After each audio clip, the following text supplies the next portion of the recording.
Hello everyone. तो चलिए आज का क्लास स्टार्ट करते हैं। और आज का क्लास आपका पैरामाउंट अकेडी कैंपस और फिर नीतू मैम का, जिनका भी आपने नाम सुन रखा होगा पहले से, तो उन्हीं के बुक से स्टार्ट कर रहा हूँ, इडियम्स। और इस सीरीज़ का नाम दिया हूँ क्विक रिवीजन करके। इसलिए भी इसका नाम क्विक रिवीजन पड़ा क्योंकि मैं ऑलरेडी करवा चुका हूँ एसपी बख्शी वाले बुक से, और उससे कराया हूँ बिल्कुल ही जो कहते हैं कॉन्सेप्ट वाइज। तो आप उस सीरीज़ को पहले देखोगे, फिर क्विक रिवीजन के लिए इस सीरीज़ को आप देख सकते हो।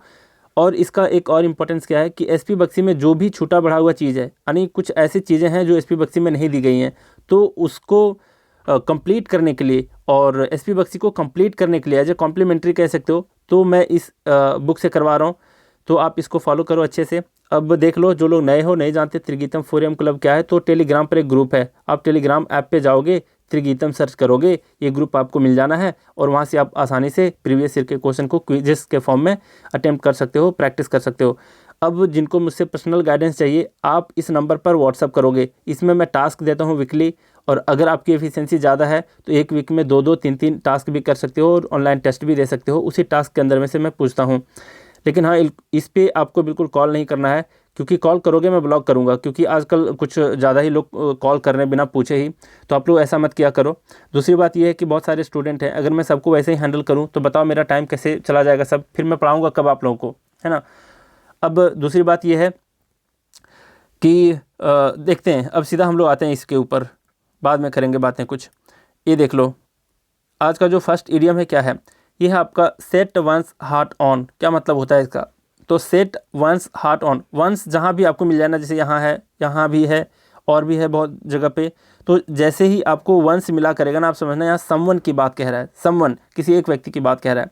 तो सेट वंस हार्ट ऑन का मतलब होता है to have as one's ambition to obtain something. मतलब किसी चीज़ को पाने के का जो शिद्दत है आपके अंदर का, उसको कहा जाता है क्या? सेट वंस हार्ट ऑन, बहुत ज़्यादा चाहना, है ना। जैसे आप लोग गाना गाते हो ना कि तुम्हारे सिवा कुछ ना चाहत करेंगे, जब तक जिएंगे मोहब्बत करेंगे। तो एसएससी के लिए गाना गाते हो आप लोग, अपने गोल के लिए गाना गाते हो अगर इस तरीके से, तो इसका मतलब है कि आप एसएससी को बहुत चाहते हो कि हाँ मैं तुम्हें पाकर ही रहूँगा, है ना। तो इस तरीके का जो एम्बिशन होता है, इस तरीके का जो शिद्दत होता है आपके अंदर, तो उसको ये कहते हैं बहुत ज़्यादा चाहना। तो सेट वंस हार्ट ऑन। अब है नेक्स्ट आपका 285 number, set one's teeth on edge. देखो यहाँ पर सेट वंस हार्ट ऑन था, यहाँ पर है सेट वंस टीथ ऑन, है ना। हार्ट तो आपका शो करता है दिल लगी से, और टीथ क्या क्या चीज़ से ये शो करता है ना। जैसे कहते हैं ना, खिसियाई बिल्ली खंबा नोचे। तो खिसियाई बिल्ली का क्या मतलब? दांत दिखाती है ना हमेशा। तो उसी तरीके से अगर किसी के ऊपर आपने टिथ को सेट कर रखा है किसी एज के ऊपर, तो वो क्या कहलाता है? एज का मतलब किनारा होता है किसी चीज़ का। तो set one's teeth on edge का मतलब होता है टू इरिटेट और एनॉय समवन, मतलब किसी को परेशान करना कहलाता है set one's teeth on edge. Next है आपका set the Thames on fire. Thames एक रिवर का नाम है, और अगर आप इसमें सेट फायर कर रहे हो मतलब आग लगा रहे हो, मतलब किसी रिवर में आप आग लगा सकते हो? बिल्कुल नहीं। और अगर लगा दिए हो तो इसका मतलब क्या है? टू अचीव समथिंग अमेजिंग, मतलब कुछ आश्चर्यजनक कार्य कर जाना, ये कहलाता है set the Thames on fire, है ना। जैसे कहते हैं ना कि लगा दो आग पानी में, जवानी उसे कहते हैं, उड़ा दो बाप का पैसा, फुटानी उसे कहते हैं। तो वैसे ही पानी में, थेम्स में, रिवर में आग लगा देना, ये आश्चर्यजनक की बात होती है। मैं बस मजाक के लिए कभी कभी शायरी वायरी बोल देता हूँ, तो आप लोग इसको थोड़ा एंजॉय के रूप में लेना, इसको अदरवाइज मत लेना। नेक्स्ट आपका क्या है, देख लो, शोल्डर टू शोल्डर। इसका मतलब होता क्या है? इसका मतलब विथ यूनाइटेड एफर्ट, मतलब कंधे से कंधे मिलाकर चलना कहते हैं ना हिंदी में। इसका मतलब क्या? सबके सहयोग के साथ चलना, टीम के साथ काम करना। नेक्स्ट आपका शो वाइट फेदर। कभी आपने मुर्गे की लड़ाई को देखा है? उसमें कभी भी वाइट फेदर वाले, वाइट पंख वाले मुर्गे को नहीं लाया जाता। क्यों? क्योंकि वो हमेशा लड़ाई को छोड़ करके भाग जाता है, ऐसा देखा गया है। तो वो कैसा होता है? बिल्कुल ही कावर्डाइस होता है, मतलब वो काफ़ी डरपोक किस्म का होता है। तो शो वाइट फेदर का मतलब होता है भय प्रदर्शित करना, टू शो कावर्डाइस। नेक्स्ट है साइन डाई। साइन डाई का मतलब होता है इनडेफिनेटली, मतलब अनिश्चित काल के लिए, ये कहलाता है आपका साइन डाई। नेक्स्ट है आपका क्या? Seat on the fence. Seat on the fence का मतलब, फेंस का मतलब होता है चार दीवारी जिसको कहते हैं, बाउंड्री कह सकते हो, है ना।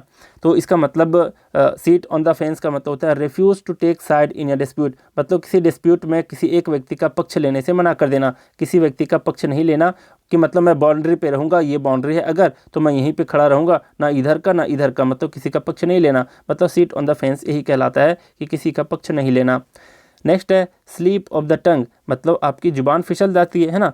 फ़ोन लगाया अपने दोस्त को, उनके डैडी अगर फ़ोन उठा लेते हैं तो कहते हो अबे कहाँ हो यार, है ना। तो इस तरीके से जो जुबान फिसल जाती है ना बिना सोचे समझे, तो उसी को कहते हैं क्या, स्लीप ऑफ द टंग, जुबान फिसल जाना। स्पोकन अनइंटेंशनली, आप अपने दोस्त के डैड को इंटेंशनली जानबूझ करके तो थोड़े ना बेबाक कर रहे हो, है ना। ये तो अनजाने में टंग फिसल गई और आपको पता चला कि अरे ये तो कुछ और हो गया।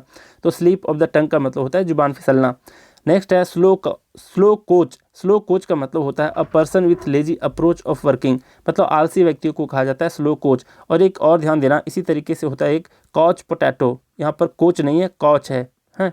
ये देखो COUCH और पोटैटो मतलब ये आलू वाला, है ना। तो इसका मतलब होता है ऐसा व्यक्ति जो बिल्कुल ही आलसी किस्म का हो और दिन भर टीवी देखते रहता हो, है ना। तो जो दिन भर लोग टीवी देखते रहते हैं ना, सारे काम काज छोड़ करके, और फिर कोई काम काज नहीं होता उसका, बस टीवी के सामने दिन भर बैठे रहना, तो ऐसे व्यक्ति को कहते हैं काउच पोटैटो। और ये था स्लो कोच, जिसका मतलब होता है आलसी व्यक्ति। प्रोनाउंसिएशन पे आप लोग ध्यान देना थोड़ा। नेक्स्ट क्या है आपका स्मॉल फ्राई। स्मॉल फ्राई का मतलब होता है क्या, वही 25 ग्राम जिसको कहते हैं ना, कभी कभी 25 ग्राम इन द सेंस 25 ग्राम नहीं बोल सकते, वो थोड़े से पतले दुबले आदमी को बुलाता है। जैसे कुछ लोगों को कहा जाता है हाफ टिकट, है ना, बच्चों को हाफ टिकट कहा जाता है। तो उसी तरीके से स्मॉल फ्राई कहते हैं कैसे, जैसे किसी ग्रुप में एक ऐसा व्यक्ति हो जिसका कोई काम वाम नहीं हो ग्रुप से रिलेटेड, और बिल्कुल ही इनसिग्निफिकेंट पर्सन हो जिसका कोई महत्व ना हो, और फिर जानबूझ करके लोग उसे महत्व नहीं देते, तो वैसे व्यक्ति को कहा जाता है स्मॉल फ्राई। गैर महत्वपूर्ण व्यक्ति, जैसे मान लिया जाए बस खाने वाला व्यक्ति हो, खिलाने वाला वो कभी नहीं है ना, अपने पॉकेट से 1 रुपया भी नहीं निकालेगा, तो ऐसे व्यक्ति को कह सकते हो स्मॉल फ्राई है भाई, ये तो कभी काम का कोई चीज़ नहीं है, ना ही कोई काम में कभी मदद करेगा। तो वैसे व्यक्ति को स्मॉल फ्राई कहते हैं, इनसिग्निफिकेंट पर्सन। नेक्स्ट आपका स्मेल अ रैट। देखो स्मेल मतलब सूंघना, एक रैट को मतलब क्या है, स्मेल अ रैट का मतलब होता है to suspect of something wrong done, मतलब कुछ गलत है ये महसूस कर लेना, ये कहलाता है स्मॉल या रैट, है ना। जैसे किसी के ऊपर शक होता है ना, तो भी लोग ये चीज़ को यूज करते हैं शक के टाइम में, स्मेल या रैट। नेक्स्ट आपका स्मूथ सेलिंग, मतलब इसका है इजी प्रोग्रेस, मतलब किसी भी नाव को अगर चला रहे हो बिल्कुल स्मूथली, कोई आंधी तूफान नहीं है, कोई भी तरह का ऑब्स्ट्रक्शन नहीं है वहाँ पे, तो वैसे परेशानी के बिना कोई कार्य करता है तो कहलाता है कि स्मूथ सेलिंग कर रहा है वो, है ना, स्मूथ सेलिंग। नेक्स्ट है आपका क्या, स्नेक इन द ग्रास। इसका मतलब होता क्या है, इसका मतलब अ सीक्रेट एनिमी, आस्तीन का सांप, कपटी मित्र, है ना। आपके ही साथ हो सकता है ऐसा कि कोई ऐसा व्यक्ति हो जो बिल्कुल ही मित्रता शो करता हो, लेकिन आपको पता नहीं चले कि वो कब काट लेगा, है ना। तो ऐसे जो दुश्मन होते हैं जो सीक्रेट होते हैं, काफ़ी गुप्त तरीके से होते हैं, तो वैसे मित्र को, वैसे ही दुश्मन वाले मित्र को जो छुप कर रहते हैं, तो उसको कहते हैं स्नेक इन द ग्रास, सांप घास में होना। नेक्स्ट है शेक इन द शूज़। इसका मतलब होता है अ ट्रेम्बल विथ फियर और अप्रीहेंशन। इसका मतलब क्या है, इसका मतलब है डर के मारे कांपना, ये कहलाता है shake in the shoes. Shake का मतलब भी होता है कांपना, ट्रेम्बल का मतलब भी होता है कांपना, और यहाँ पर अप्रीहेंशन है जिसका मतलब डर होता है, भय होता है, तो डर के मारे कांपना कहलाता है shake in the shoes. Next है सो द ड्रैगन्स टीथ। सो का मतलब होता है बोना, जैसे आप लोग बीज बोते हो ना, उसी तरीके से अगर ड्रैगन्स के टीथ बोते हो, इसका मतलब क्या कर रहे हो, to create future troubles for yourself और फॉर अदर्स, मतलब भविष्य के लिए परेशानी इकट्ठा करना, ये कहलाता है सो द ड्रैगन्स टीथ, है ना। जैसे कहते हैं सांप पाल लेना, तो सांप पाल लेना का क्या तात्पर्य होता है, तो उसका मतलब होता है क्या कि दुश्मनी क्या करना, मतलब भविष्य के लिए एक तरह से परेशानी मोल लेना, तो उसी को एक दूसरे शब्द में भी कहा जा सकता है सो द ड्रैगन्स टीथ।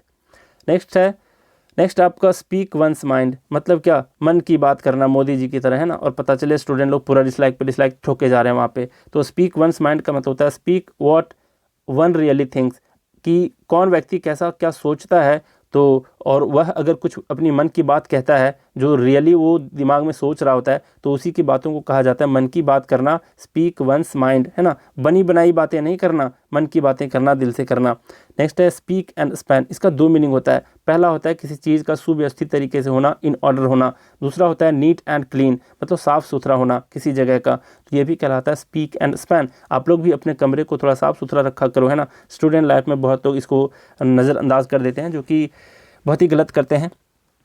थोड़ा झाड़ू पोछा लगाया करो, अपना रूम है तो अपना काम करने में कैसा शर्म, तो थोड़ा सा इस पे भी ध्यान देना चाहिए, और गंदगी नहीं फैलानी चाहिए। जहाँ भी जाओ गंदगी ना फैलाओ, ये कोशिश करो, चाहे किसी के भी घर जाओ, कहीं भी जाओ, कोई भी जगह जाओ, पब्लिक प्लेस पे जाओ, यूट्यूब पे ही आओ तो गंदगी मत फैलाओ, गालियाँ मत दो कम से कम, है ना। मान लिया जाए किसी व्यक्ति ने मैं नोटिस कर रहा था, किसी व्यक्ति ने उल्टा मतलब कुछ ज़्यादा ही गाली दे रखा था कि किसी ने डिसलाइक कर दिया इस वीडियो को, इतना अच्छा कंटेंट है।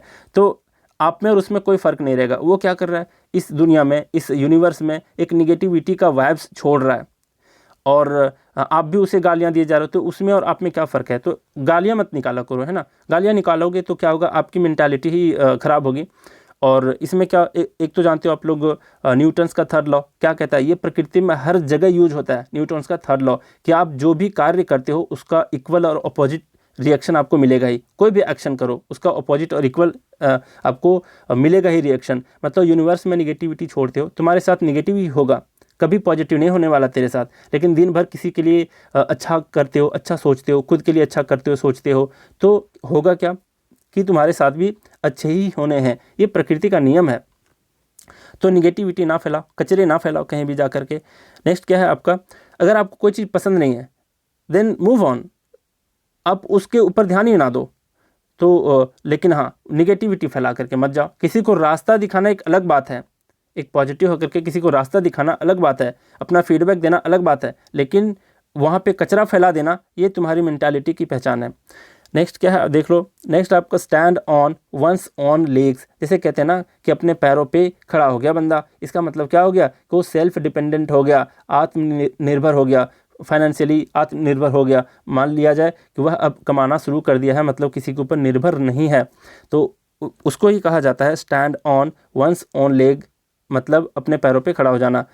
नेक्स्ट है स्टैंड और फिर स्टिक टू वंस गन्स, और फिर स्टैंड टू वंस गन्स, और फिर स्टिक टू वंस गन्स। इसका मतलब होता है अपने गन्स से ही स्टिक रहना, चिपका रहना, मतलब क्या, अटल रहना। To be strict and determined, मतलब बिल्कुल ही अटल रहना, दृढ़ रहना, बिल्कुल ही मतलब हार नहीं मानना। तो वैसे चीज़ों को कहा जाता है स्टिक टू वंस गन्स और फिर stand to one's guns. Next है stand somebody in good stead. इसका मतलब होता है to be of great use and benefit to someone, मतलब किसी के लिए बहुत ज़्यादा लाभदायक सिद्ध होना और फिर किसी व्यक्ति के लिए बहुत ज़्यादा यूज़फुल होना, ये कहलाता है stand somebody in good stead. मान लीजिए आप अपने फ्रेंड के साथ हमेशा कहते हो कि ऐसा नहीं कहते कि I will stand by you for ever, मतलब मैं तुम्हारे साथ हमेशा स्टैंड बाय करूँगा, मतलब तुम्हारा साथ निभाऊंगा। तो वैसे लोग को कह सकते हो कि वह व्यक्ति क्या है, वह व्यक्ति जो है standing somebody in a good stead है ना, लाभदायक है या फिर यूज़फुल है। नेक्स्ट आपका स्टील या मार्च, काफ़ी तरीके से समझाया हूँ उस सीरीज में। स्टील या मार्च का मतलब होता है क्या है, to obtain an advantage by secret means. Means का मतलब साधन, और अगर यहाँ से मीन से एस हटा दो तो मीन मतलब कमीना होता है, नीच व्यक्ति होता है ना। तो स्टील अ मार्च का मतलब होता है चुपके से लाभ प्राप्त कर लेना।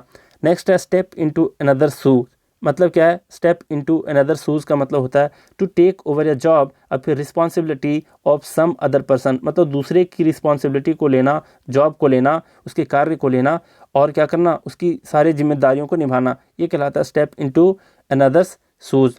नेक्स्ट है स्टीफ नेक्ड पर्सन, मतलब स्टीफ का मतलब क्या, काफ़ी ज़्यादा स्टीफ होना है ना, टाइट होना जिसको कह सकते हो एक तरह से। तो स्टीफ नेक्ड पर्सन का मतलब होता है स्टबन और एरोगेंट। एरोगेंट का मतलब होता है घमंडी और स्टबन का मतलब होता है जिद्दी, मतलब दोनों मिलकर के कहलाता है ढीठ, है ना, बिल्कुल ही ढीठ व्यक्ति। मतलब वो गालियां देगा ही देगा, है ना, वो बाप से मुंह लड़ाएगा ही लड़ाएगा, अपने टीचर के प्रति वो मतलब खुन्नस रखेगा ही रखेगा, है ना। तो ऐसे जो ढीठ व्यक्ति होते हैं ना, मतलब किसी की बात नहीं सुनते, बस वो अपनी सुनते हैं, तो उसी व्यक्तियों, वैसे ही व्यक्तियों को कहा जाता है स्टीफ नेक्ड पर्सन। नेक्स्ट क्या है आपका, देखो स्टीयर अ फिंगर। स्टीयर का मतलब क्या होता है, किसी चीज़ को घोलना, है ना, हिलाना, फिंगर से हिलाना, ये क्या कहलाता है, मेकिंग एफर्ट, मतलब कोशिश करना। तो अगर आप क्या करते हो, फिंगर से किसी चीज़ को घोल रहे होते हो, हिला रहे होते हो, तो इसका मतलब क्या होता है, आप किसी चीज़ की कोशिश कर रहे हो। नेक्स्ट आपका स्टोन्स थ्रो। स्टोन्स थ्रो का मतलब होता है कि बस छोटा सा स्टोन फेंका, मतलब क्या, वह बहुत दूर तो जाएगा नहीं, मतलब बहुत नज़दीक ही रहेगा, तो उसी चीज़ों को कहा जाता है क्या, स्टोन थ्रो, मतलब वेरी नियर थिंग्स को, बहुत नज़दीक वाले चीज़ को कहते हैं स्टोन्स थ्रो।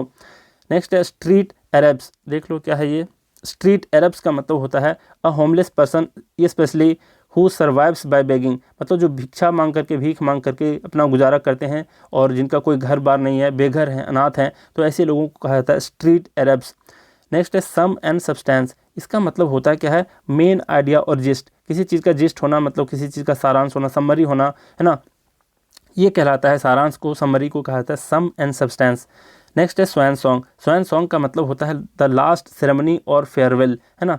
तो इसका मतलब क्या हुआ कि मरने से पहले या फिर सेवानिवृत्ति के पहले, मतलब कोई लोग रिटायर कर रहे होते हैं ना, तो उसके पहले का जो समारोह होता है, जो फंक्शन होता है, विदाई होती है, तो उसी को कहा जाता है स्वैन सॉन्ग। या फिर किसी व्यक्ति का जो अंतिम कार्य होता है उसको भी कहा जाता है स्वैन सॉन्ग, या फिर किसी व्यक्ति का अंतिम रचना, है ना। आप लोग मुझे कमेंट में बताओगे कि प्रेमचंद की आखिरी रचना का नाम बताओगे, ठीक है। अब देखते हैं कितने लोग बताते हैं, कितने लोगों का थोड़ा बहुत भी ज्ञान है। नहीं है तो सर्च करने की आदत डालो, है ना, गूगल करो। तो इतने सारी बातें बताया और अगली वीडियो भी बताऊंगा।